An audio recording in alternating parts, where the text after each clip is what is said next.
Welcome, everyone. This is Jimmy from the Burp Nest, and we have a special guest here, Darius Vertex. We're going to talk about a lot of things about DeFi, about the DEXs, about the future of DEXs, the challenges of DEXs, why Vertex is so special.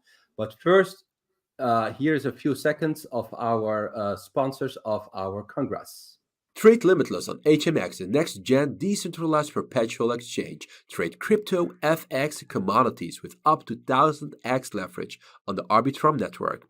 Benefit from low fees, multi-asset collateral support, and cross-margin flexibility. Check them out.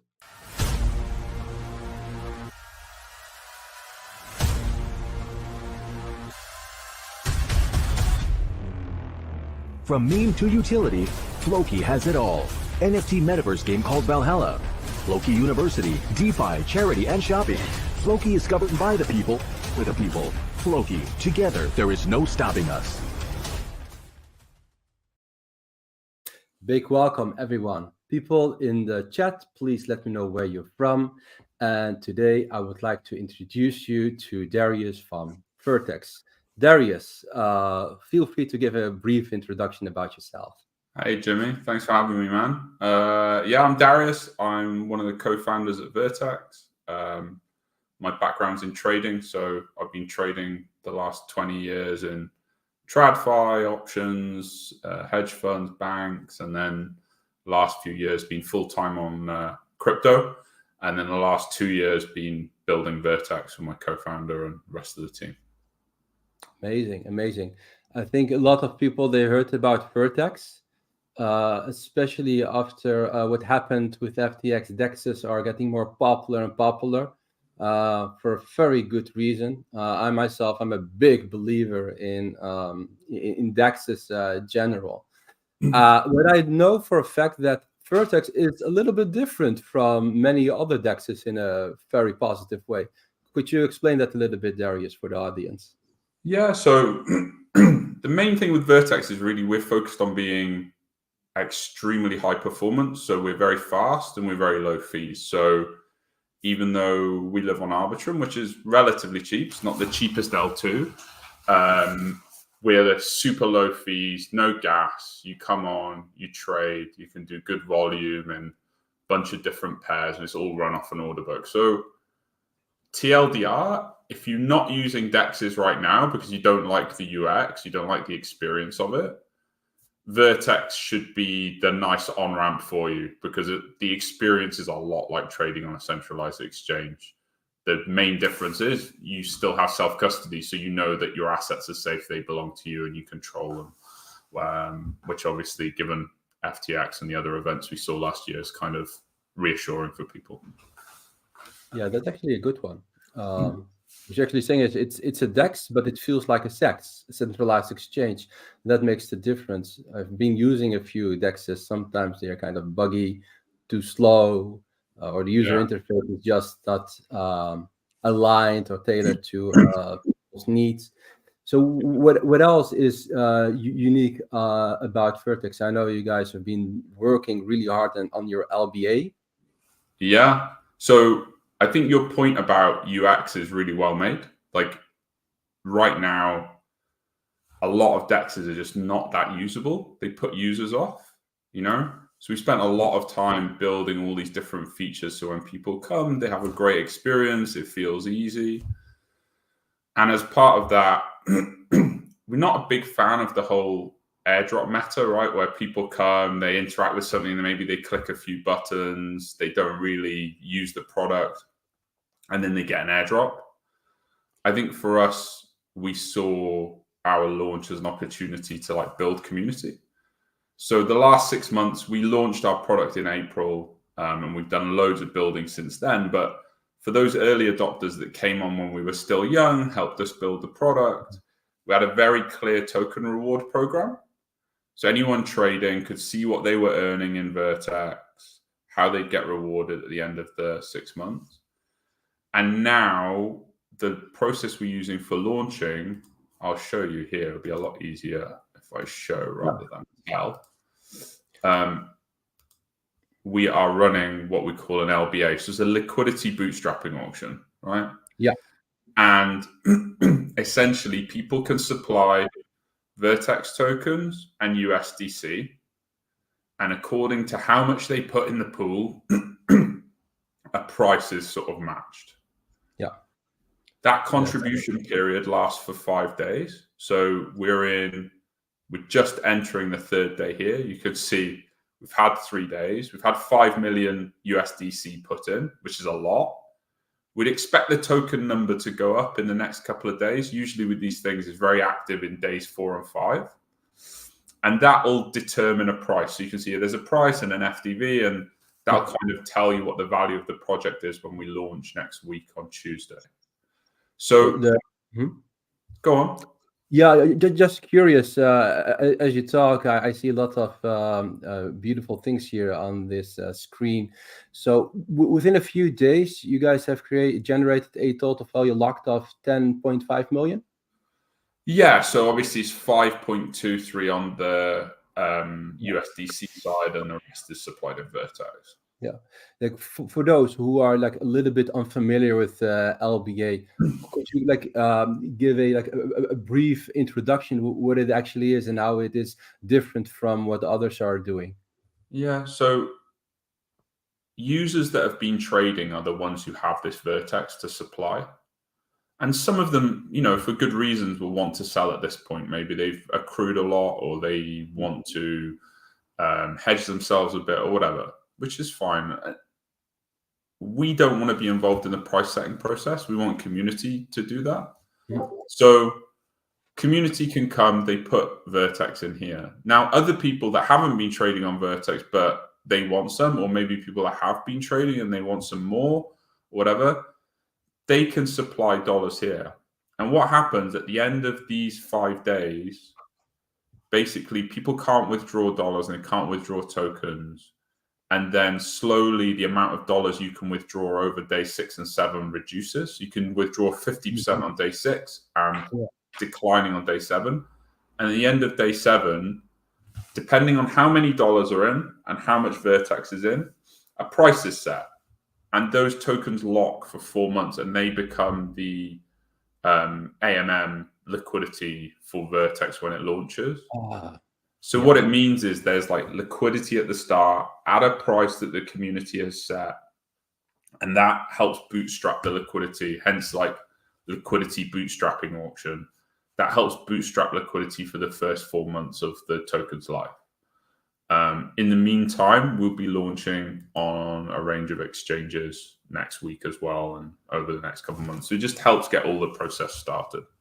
Yeah, looks exciting. So what it actually does is it creates a fair price, a real fair price, the fair Vertex price. Yeah, which is kind of unique. It's not something I see very often in this space. Yeah, normally projects just set a price and put it on the exchange and see what happens. Or they set up a Uniswap pool and they do the same thing. Yeah. With us, we're saying, well, it's not really for us to set the price. It's for other people to set the price, because you get lots of different weird incentive things happen, right? If we're setting the price, obviously we'd love the price to be higher or lower, or everyone has different motivations. With this, community do it, it's out of our hands. We just set up the mechanism and people put their cash in and we see what happens. Yeah. Well, you also mentioned something really interesting about the airdrops.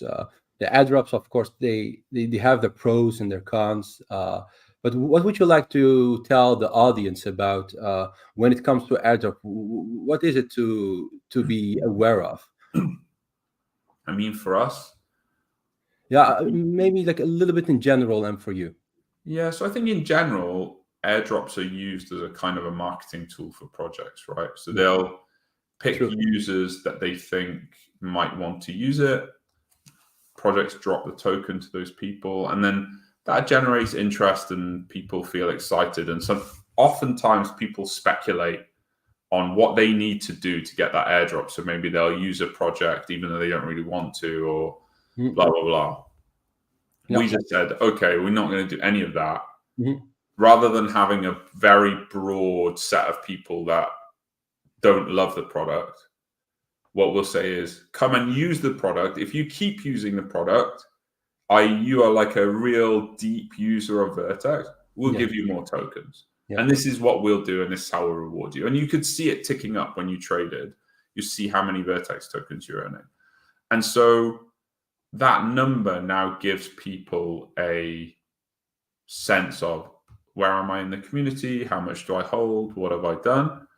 And now tokens going liquid, so that will continue. But the people that earned in the first few months earned quite a lot of Vertex. They're now in a place to help set the price for this product as we move forward. Yeah, that totally makes sense. Also, people who are listening to this live stream or later to this recording, make some notes. I think Darius is sharing here a lot of alpha. Just know and understand that whenever you see on Twitter or anywhere else airdrops, it's not always a good thing. What a good thing is to establish a fair price through the community. I think it's also one of the better ways to create actually real ambassadors for Vertex, so they can push it even to the next level. By the way, people who are listening, if you have any questions, drop them. You're all privileged because Darius is an expert in what he does. So let us know if there are any questions. Happy to take them. So Darius, if with DEXs, there are some issues with some of these DEXs. I personally really do believe that the big boys like Binance and other centralized exchanges, they sooner or later their market share they will shrink and it will go to DEXs. That's actually the future I foresee for actually the coming months, next year, and the years to come. What are, from your point of view and what you have seen in this space, what are actually the main challenges when it comes to decentralized exchanges? What are your thoughts on that? Yeah, I think right now part of the problem has been people can be very religious on one side or other, so people are like decentralization maxis. They believe everything should be decentralized to the nth degree. Everything should be controlled by a DAO. That DAO should have like 12 or 15 multi-sigs that control every decision that runs through the thing. It should be super arcane. And the problem with that is things can end up very slow.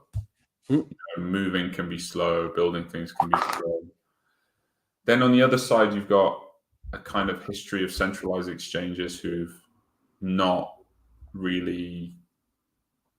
The reason there's such a strong reaction is because there's been a lot of centralized institutions that haven't really lived up to the trust that their users have given them. So there's a lot of faith placed in these things. A lot of capital has been placed on different exchanges, different centralized institutions, and been lost at points, right? Either through dishonesty or sometimes just incompetence. Something bad happens or something unfortunate.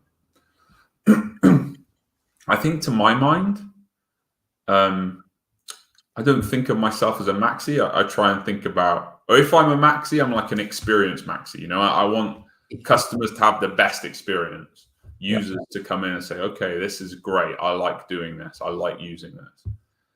And I think for me, the biggest challenges are, how do you take the best of DEXs? How do you take the best of centralized exchanges and bring it together such that, right now, Binance is incredibly centralized. But if you read the Binance white paper, they always said that eventually they'd converge on a more decentralized model. I think there is a future where that happens, where most exchanges become more self-custody. You see centralized exchanges going that way, and you see decentralized exchanges becoming, having various centralized components that they use for services, right? To help improve performance, make things work faster, better, whatever it is. We have some of those ourselves. They make the experience better. You retain the security. Everything's still same level of security, still self-custody. But you might say, okay, I don't need every action that happens to occur on chain. You know what I mean? I think some hybrid of these two, that's probably where we're going. And those challenges are massive and done in an environment where the regulatory environment is still really unclear. And so I think the challenges will come as more regulation comes, more user demands come in, and the winners will be the people that can solve those problems. I think we can be one of those teams, but it's kind of remains to be seen. No, you guys are definitely on the right track. This is what I can give you. I totally, by the way, agree with some people when they're too rigid. They're totally narrow focused and they can't see the benefits on the other side of the spectrum. Another thing, what kind of surprised me is I haven't seen a lot of DEXs. Good DEXs where you can trade perpetuals, derivatives, and spot. And I actually like this combination because not everyone wants to trade derivatives, but not everyone wants to trade spot. And to offer them both, so not being rigid and just giving them both to the end user, could also cause more interaction and more people trading there. If I may, what was actually the main reason why Vertex, from your point of view, decided to do both spot and perpetuals or derivatives? Yeah, I think to be honest, at the moment, spot is like a tiny percentage of our volumes. So I think in the region of maybe less than 5%. And the reason for that is, one, people can get less leverage on it. People like to trade perps for leverage reasons. But I think also it's hard when you're on an L2 like we are on Arbitrum to offer a wide range of spots. Now, the fact is, as we grow, the plan is that, we'll have a whole bunch of different perp markets. But eventually, if you want to trade ultra long tail assets, so low liquidity things, it's not really suitable to do that as perps. You really got to do that as spot. If you want to trade rollbit tokens, I know people do offer perps. Really, you want to do it spot, right? To be safe and trade in a sensible way. I think once we start to work on multi-chain integrations, you'll see that the spot volume on Vertex will really start to pick up. So when we're able to offer different long tail assets on different ecosystems, then people will be able to come and trade those, and it's going to be really nice. So that's why we have spot. The other reason is it allows us to enable different collateral. So you can deposit ETH, wrap BTC, Tether with us and use those as collateral, even though our P&L currency is USDC. So that feature is nice, and having the spot markets helps us do that. Yeah, that's indeed quite handy to use the spot as collateral on a DEX where people can mainly trade the perps. Very indeed. I think you just gave it a glimpse of the future. I think that audience would really love to understand how you see the future of Vertex in, let's say, next year, 2024.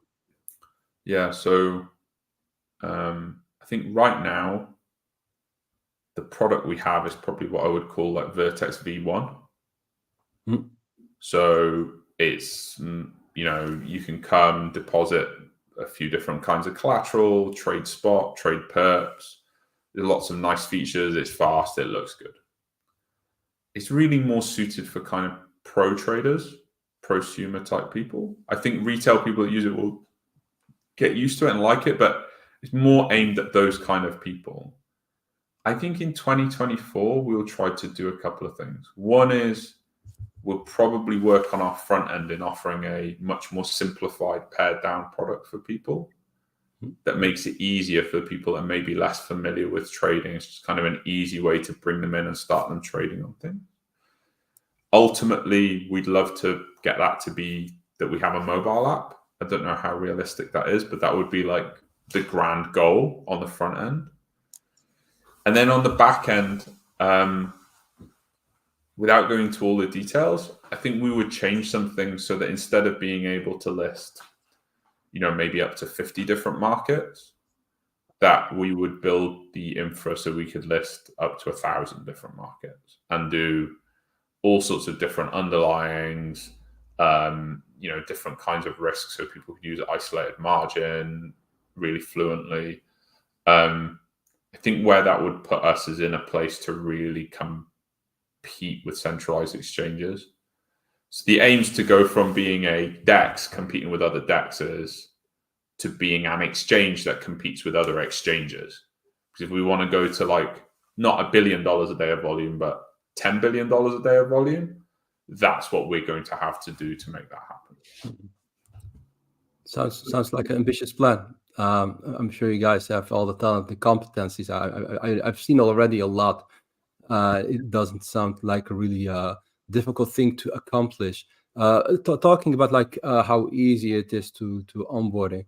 I often talk with people about DEXs, and believe it or not, you're really heavy into DEXs, but some people they even think they need to sign up for a DEX, right? Using a DEX is so extremely easy. There's no really sign up. You don't need to give your address, your email address, your name, nothing. Just a Web3 wallet, and select it on the right chain, deposit some funds, and you can kickstart already. You can start already.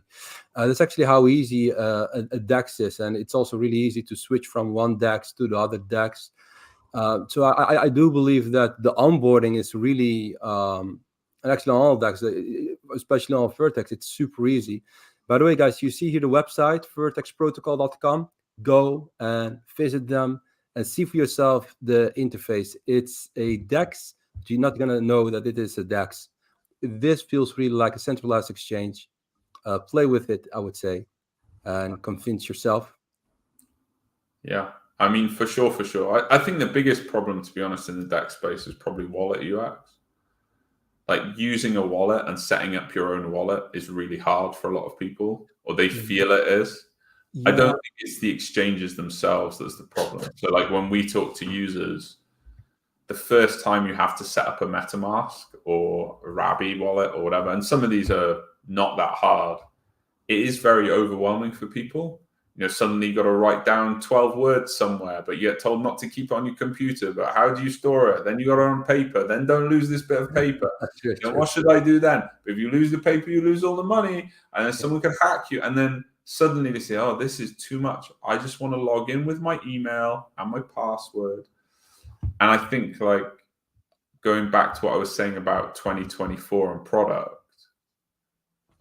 I think part of making Vertex easier for users will be doing things like account abstraction, making it easy to sign in with your email, having social logins, whatever it is.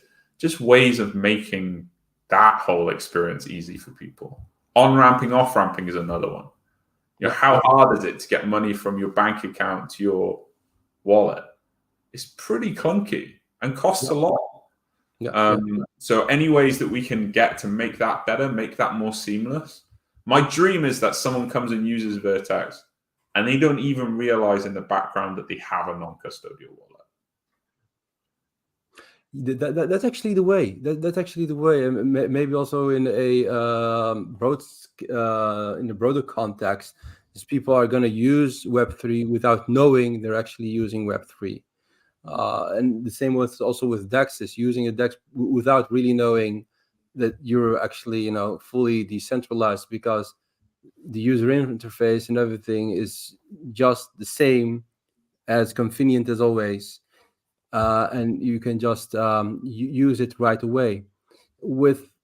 I think also with what you just mentioned about the wallet, like the Web3 wallets, I think you really have a good point there. I think for those who are a little bit familiar with Uniswap, swapping things with, having a Web3 wallet, playing with NFTs, I think for them, the switch to DEXs is actually really easy. It's actually, they're already native to that. those who only trade on centralized exchanges, they never have seen a Web3 wallet, or not really interacting a lot with the Web3 wallet. They might have like some mental obstacle to try it out. Although it's still very easy. I mean, everyone can quickly create a Web3 wallet, fund it a little bit, and then you can interact with the entire Web3 world. Yeah, I think it's just a little bit fiddly, isn't it? And for most people, it feels scary because there's money involved. Mm-hmm. And at that point where I don't know if you remember the first time you ever transferred tokens using a wallet. For me, it was a MetaMask wallet. Okay. I can remember pressing that button, and I sent more than I should have because it was a test transaction, really. And I remember just thinking, oh shit, I just made a mistake. I'm going to lose all my money. That was really stupid. Because it just disappears, right? And it doesn't appear instantly. You've got to wait for the block times to clear and everything. And I just thought, oh, that was really so stupid. And then, of course, it showed up and I was like, oh, okay, next time I'll send a test transaction. I'll think about this. But unless you're prepared to take that first risk, and lots of people, they don't want to do that. It's too scary. Then you never end up using it. So, yeah, I think the wallet thing's huge for Web3 generally. Yeah. Also, for those who can relate to what Darius just said, my take on that is eventually this space, this market is going to reward those who try new things out. It's actually easy as that. Right, Darius? Would you agree? Yeah, I think, like when people say that they made a lot of money in crypto, everyone imagines that it was something crazy. They bought some token and it went up 10,000% or blah, blah, blah. But the truth is, in like DeFi summer, a lot of people made really decent money doing sort of boring things, just farming, putting dollars into a stable coin pool, blah, blah, blah. But it's because they were brave enough to press that button and wait and see, oh, gas costs $20. Oh, okay, I'll pay. Or, those things actually got rewarded, and really getting rewarded for being it's like being rewarded for being a tester, but it's like super high stakes. Yeah. Being paid to be a tester. You put some of your own money on the line, and maybe it turns out good, maybe it doesn't, but there's opportunities. In 10 years, when the space is more mature, these opportunities wouldn't exist because it'll be just kind of go away. It'll just become part of the background, the architecture of stuff. Yeah, definitely. That's so true. Sometimes we just need to have this courage to do things and to try out things. For example, from my perspective, also those who are listening now, I think 2020 was for me the most comfortable bear market ever, because in 2021 I played with DeFi, I played with Uniswap, I did some farming, I learned a lot of things. I put that in practice in 2020. Basically, the money I generate in 2020 through these protocols yielded actually more profit than actually trading or even working. So trying out things is really rewarding in this space. If you're not trying out things, you're just gonna stick with the old system, and you're gonna basically miss out a lot, and really a lot. I'm actually curious. Like, do you have any questions here from the audience for Darius? It doesn't happen often that we have a legend here who is really deep into DeFi and DEXs. So any questions, ladies and gentlemen, ask. And again, hit the like button. If you haven't hit the like button yet, you should hit the like button right now for Darius and for all the alpha he's sharing here right now with us.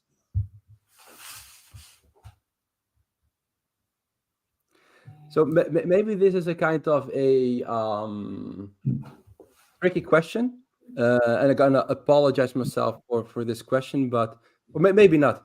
Which of these DEXs, like current DEXs, do you not really look up to, but you would say, well, they're actually really on the right track. They accomplished a few good things in this space. Yeah, look, I mean, there's plenty of DEXs that have done really interesting things, and you see how successful they've been. Uniswap is sort of the granddaddy in the space of just True. pure on-chain trading, very open architecture. Part of the reason ERC20 tokens are popular and exist in no small way is Uniswap played a huge part, right? Because it enabled the trading of these things in a way that just would have been impossible before. We're big admirers of the work people at DYDX have done to bring people into on-chain derivatives. I think, GMX is another notable one where they've managed to get great traction. They get really great following from their users. They fulfill a real place in the ecosystem. I think we took inspiration from what we thought were the best things of all these things and tried to bring it together when we made Vertex. Vertex is sort of myself and my team all come from trading backgrounds. The reason we built Vertex was to build the product we wanted to see when we were looking at new exchanges, new DEXs. So when you use Vertex, it's really the tool we wanted to have when we were trading. Yeah, that makes no sense to see all these different benefits and basically to merge them in one, which is now Vertex Protocol, and having the Dream DEX as envisioned. We have here a good question from MRG5. Can you just recap the role of the Vertex token? Sure thing. So Vertex is a reward token. So people get rewards for trading and market making. That's where the primary issuance of the token comes from. Now, obviously, once it's liquid, you can trade that if you want, or you can keep it. And if you want to keep it, we have a staking setup. So when you stake, two things contribute to what we call your VO Vertex score. One is how many tokens you have in the staking pool, and two is how long you hold those tokens in the staking pool. Okay. So the longer you have them in the pool, the more points you get, up to a maximum of 2.5 per token. So you get basically a 2.5 times boost if you hold for 6 months in the staking pool, right? And that score then defines all sorts of other things that we do within the ecosystem. So the first thing is staking rewards. So a portion of our revenue will be paid out to stakers as USDC, so real yield.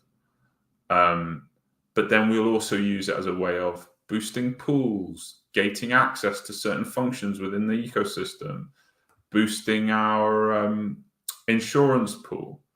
And to answer to Mr. J5, yes, you can gather them by interacting with the DEX. So you can either buy them from next week on the open market, they'll be trading, or you can just trade. Every time you trade with us, you earn more Vertex rewards. And particularly nice at the moment, we have a grant from the Arbitrum Foundation, which means we're giving away 3 million Arbitrum tokens over the next 3 months.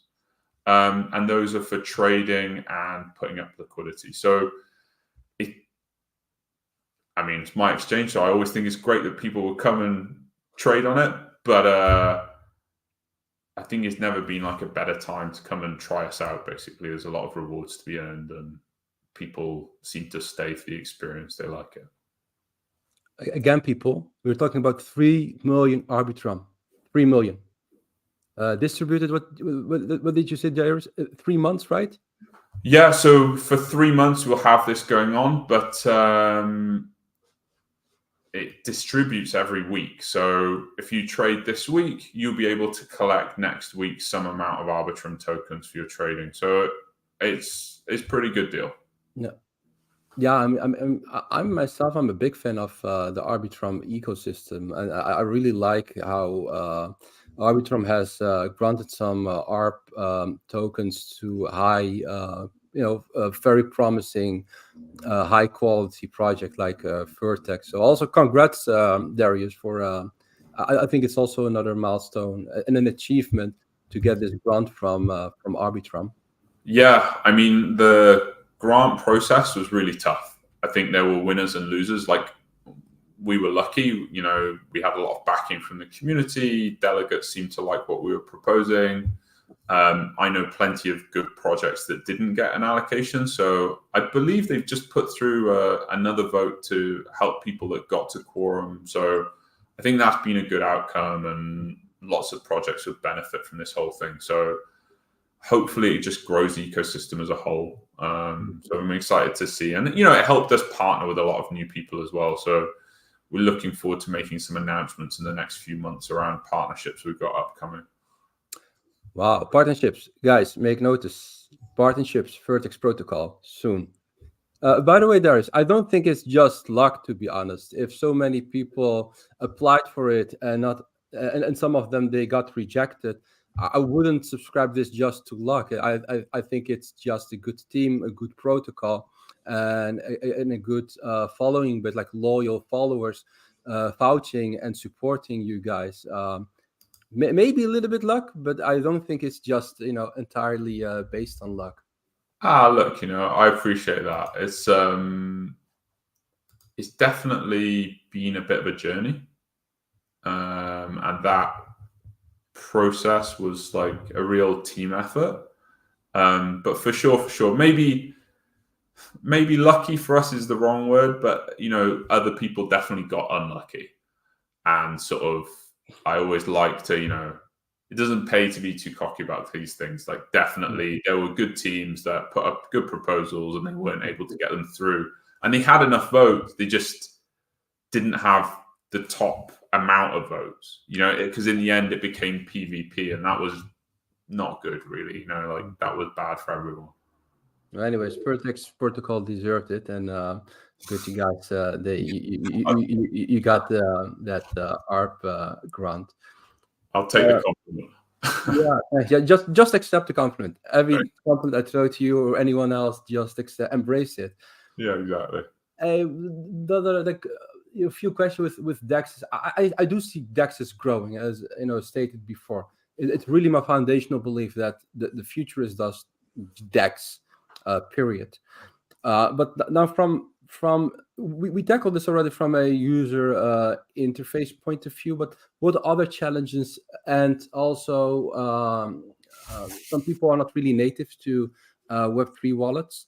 What other challenges are there for DEXs to onboard people? I think the last one is probably regulatory. Like, I think for a lot of users, when you say a DEX and it's sort of this unregulated thing operating on chain, that can put people off.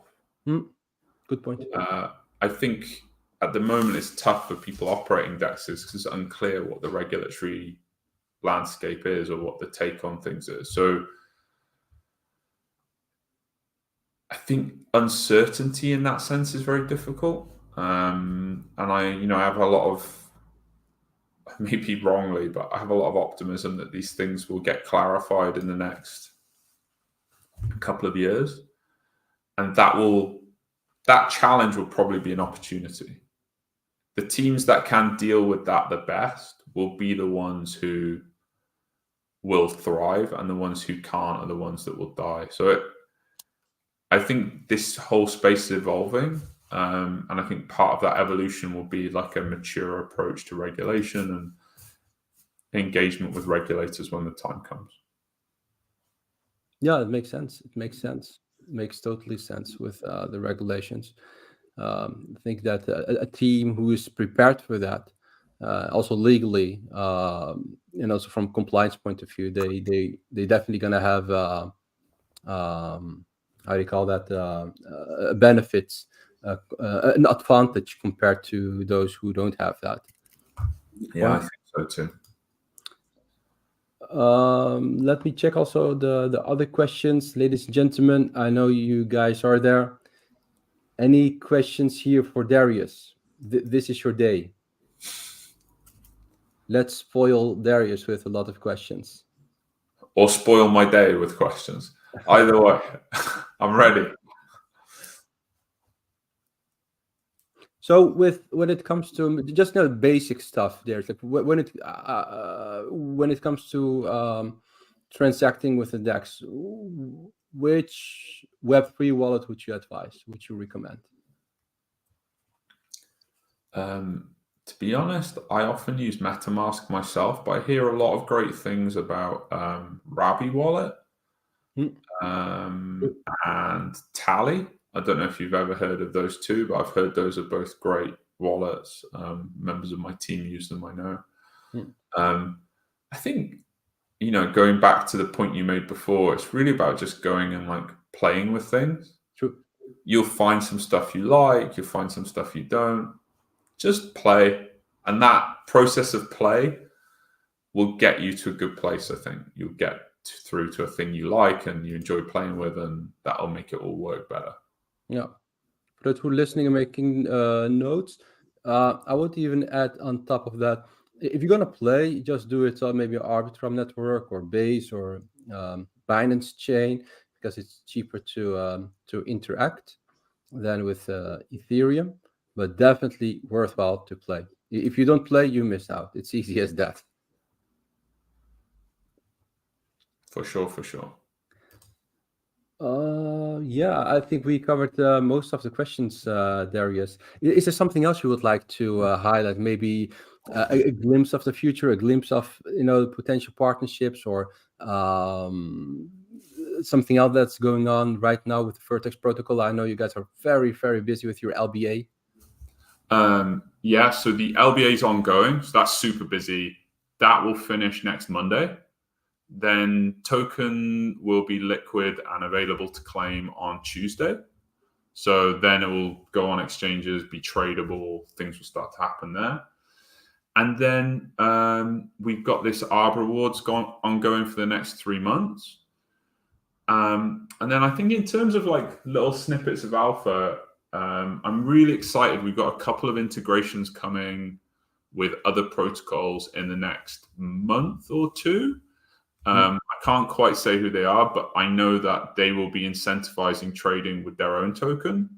So using them as they use Vertex's liquidity for trading means that you'll be getting their token, Vertex token, and ARB tokens for transacting via them. So that is like a lot of fun. Basically, you can get a few different tokens, be trading around, use a different interface, experiment. It's like a real good example of what you were saying about you really make the money for like playing around with things.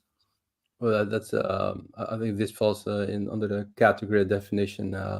You trade and you literally earn not only one thing, but you earn actually 3 coins, at least Arbitrum and Vertex, which we know of, and another unknown, but probably also a very promising coin. Sounds very intriguing to me, Darius. Keep eyes out. Keep eyes on the Vertex account. You'll see something popping up soon. So for those who are still unaware, this is Darius' Twitter account. Find him, Darius. I hope I pronounced your last name correctly. Tabai. Very good. Thanks, man. And Vertex Protocol. Check them out on Twitter. Check them out on. Are you guys also on other channels? The main one is Twitter.